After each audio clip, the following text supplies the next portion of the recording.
आज हम लोग थ्रस्ट फोर्स के बारे में पढ़ेंगे।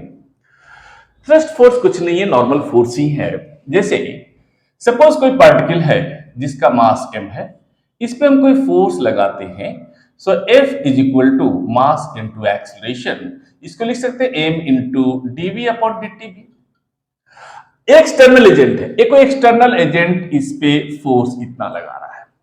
अगर एक केस हम इस तरह से समझें, कोई पार्टिकल का मास m है, कोई जेट से यहां से पानी निकल रहा है, सपोज एक पानी रिलीज हो रहा है dm अपॉन dt रेट से, तो ए कितना फोर्स लगाएगा, तो वो ए जो इसमें फोर्स लगाएगा इसको आप ऐसा भी लिख सकते हैं m into dv upon dt को। अगर एक कांस्टेंट वेलोसिटी से वाटर रिलीज हो रहा है तो v into dm upon dt लिख सकते हैं, राइट। एक दूसरा आपने देखा होगा रॉकेट प्रोपल्सन में, कोई रॉकेट है इस तरह से, गेटिंग इट ना, जिस रेट से फ्यूल इजेक्ट आउट होता है, राइट, तो ए कुछ फोर्स लगाएगा तो इस पे फोर्स लगाएगा। एक्शन रिएक्शन फोर्स हमेशा पेयर में होता है, मींस ए जितना इस पे फोर्स लगाएगा उतना ही ए इस पे फोर्स लगाएगा, वैसे ए इस पे जितना फोर्स लगाएगा उतना ही फोर्स ए इस पे लगाएगा। ये आपका एक्सटर्नल एजेंट से हो गया, यही आपका थ्रस्ट फोर्स है। क्लियर। वैसे ही कुछ यहां है कि जो कंटेनर है आपका, इससे लिक्विड बाहर आ रहा है, लिक्विड बाहर आ रहा है तो अंडरस्टूड है अगर कोई पार्टिकल रखेंगे तो इसमें कुछ फोर्स लगेगा। अंडरस्टूड है ए जितना एक्सटर्नल एजेंट इसमें फोर्स लगाएगा, फोर्स एक्सटर्नल एजेंट को उतना ही लगाएगा, मींस आगे कुछ फोर्स लगा सकता है तो उतना ही फोर्स इस पे लगाएगा। This force is F thrust.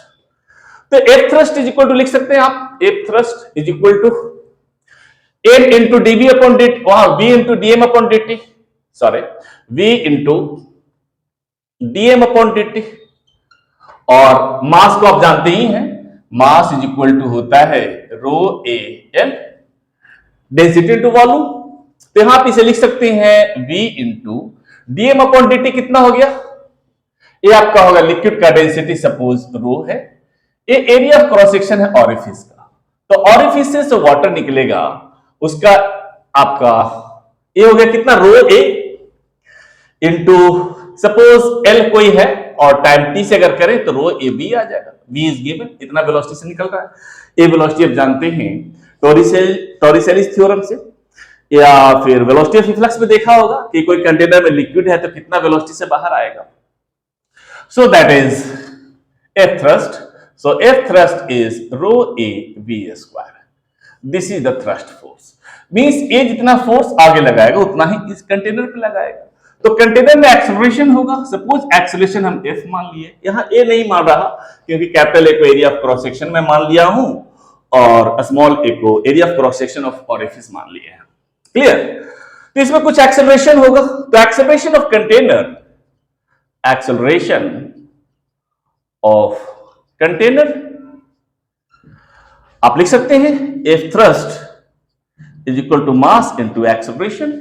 F thrust is rho A V square is equal to mass into acceleration. Mass of container, container का मास नेग्लिजिबल है, जो पानी है उसका मास हमें कंसीडर करना होगा यहां, तो इसका मास कितना होगा, डेंसिटी तो उतना ही है, रो ए कितना हो जाएगा, ये हो गया इतना। इसमें जो आपका कितना होगा इसका मास, रो ए इंटू एल, वॉल्यूम है आपका, ए कितना हो गया एच इंटू ए, ये आपका मास हो गया, into acceleration is F, basically F मैं मान लिया हूं, ये आपका एफ होगा।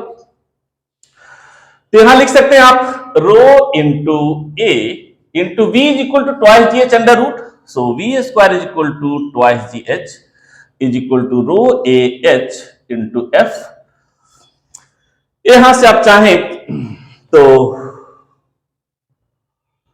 ये ऐसा करें, हम एक चीज और, चलिए यही काट देते हैं, हम रो से रो काट देते हैं, हम एक और एच कटेगा, so F is equal to twice A G upon A. This is the acceleration of the container, ये इतना होगा इसका। क्लियर।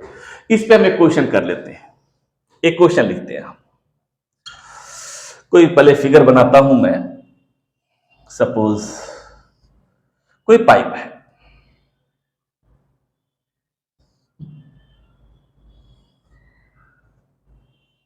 ये कोई पाइप है आपका, इधर v वेलोसिटी से लिक्विड एंटर कर रहा है, यहां v वेलोसिटी से बाहर निकल रहा है। तो कहता है find thrust force required to keep the pipe stationary। एक कितना थ्रस्ट फोर्स चाहिए कि ये पाइप आपका रेस्ट में हो। यहां से कुछ मैं बताया था, यहां से कुछ वेलोसिटी से पानी निकल रहा है तो कुछ फोर्स लगाया गया था। कोई ऑब्जेक्ट रखेंगे तो अभी यहां इनविजिबल है तो उतना ही फोर्स एक कंटेनर पे लगाएगा जैसे यहां रॉकेट में होता था, इस केस में होता था। तो सपोज ये इस डायरेक्शन में v वेलोसिटी से है तो इधर से आपका थ्रस्ट फोर्स लगाएगा। थ्रस्ट फोर्स आपने देखा रो ए वी स्क्वायर, ए आएगा तो ए इसके कारण इस डायरेक्शन में होगा रो ए वी स्क्वायर।